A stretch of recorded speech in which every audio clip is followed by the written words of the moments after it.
Ma'am, আমি doctor দেখাবো। আপনার স্লিপ আছে? আমি শু পরে আসছি, স্লিপ না। আমি বুঝাইতে চাইতেছি অ্যাপয়েন্টমেন্ট স্লিপ। না, ওইটা আমার নেই। কেন, ওইটা ছাড়া ডাক্তার দেখাতে পারবো না? ওয়েট, মাত্র 65 কেজি। মানে? কেন, আপনি তো মাত্র জিজ্ঞেস করলেন আমার ওয়েট, তাই আমি বললাম।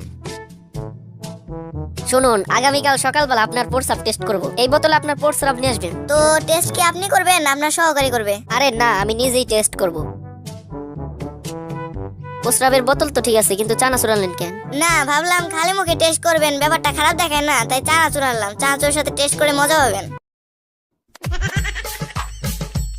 ডাক্তার সাহেব, আমাকে তাড়াতাড়ি ওষুধ দেন, দাঁতের ব্যথায় সারা রাত ঘুমাতে পারি না। আপনাকেই তো আমি খুঁজছি। কেন? না, আমার তো একজন নাইট গার্ড দরকার, তাই। ডাক্তার সাহেব, আমার প্রস্রাব হয় না, জ্বালা পোড়া করে। মেশিন নষ্ট হয়ে গেছে, পাল্টাইতে হবে। কি বলেন ডাক্তার সাহেব, এটা কেমনে সম্ভব? আরে, যে মেশিন দিয়ে আপনার টেস্ট করব সেটা নষ্ট হয়ে গেছে।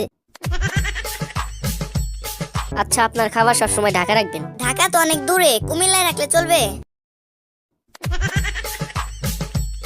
আরে, আপনার কি খবর? এখন কেমন আছেন? কোনো সমস্যা হচ্ছে না তো? না, কোনো সমস্যা হচ্ছে না, তবে হয়েছে কি, এখন দম নেওয়ার সময় আর ছাড়ার সময় বুকের ভেতর টিক টিক শব্দ করে। তাই তো বলি, আমার এত দামি ব্র্যান্ডের ঘড়ি কোথায় গেল? আচ্ছা ডাক্তার সাহেব, আপনি কি সত্যি বলতেছেন আমি চশমা নিলে পড়তে পারবো? নিশ্চয়ই, কেন পারবেন না? আমি তো আগে পড়তে পারতাম না, যাক চশমা নিলে তাও পড়তে পারবো।